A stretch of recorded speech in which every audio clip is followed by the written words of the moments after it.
మద్దులపల్లి గ్రామంలో వర్షాల కోసం గ్రామస్తుల ప్రత్యేక ప్రార్థనలు. వర్షాలు కురవక రైతులు తీవ్ర ఆందోళన చెందుతున్న నేపథ్యంలో ఖమ్మం జిల్లా కామేపల్లి మండలం మద్దులపల్లి గ్రామంలో గ్రామస్తులు భక్తి శ్రద్ధలతో ప్రత్యేక పూజలు నిర్వహించారు. గ్రామ దేవతలైన గంగమ్మ తల్లి, పెద్దమ్మ తల్లిలకు, అలాగే ఆంజనేయ స్వామి ఆలయం వద్ద గ్రామస్తులందరూ కలిసి నీళ్లతో అభిషేకం చేసి వరుణ దేవుడు కరుణించి సమృద్ధిగా వర్షాలు కురిపించాలని ప్రార్థించారు. పాడి పంటలు పుష్కలంగా పండాలని, రైతుల కష్టాలు తొలగాలని, చెరువులు, బావులు నిండాలని, ప్రతి ఇంటా సంతోషం వెల్లివిరియాలని గ్రామ పెద్దలు, మహిళలు, యువకులు కలిసి మొక్కులు చెల్లించారు.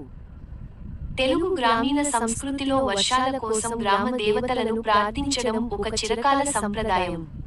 అలాంటి సంప్రదాయాన్నే మద్దులపల్లి గ్రామ ప్రజలు ఐకమత్యంతో కొనసాగిస్తూ ప్రకృతి కరోనా కోసం భక్తితో ప్రార్థనలు నిర్వహించారు. వరుణ దేవుడు కరుణించి సమృద్ధిగా వర్షాలు కురిపించి రైతన్నల ఆశలు నెరవేర్చాలని అందరూ కోరుకున్నారు.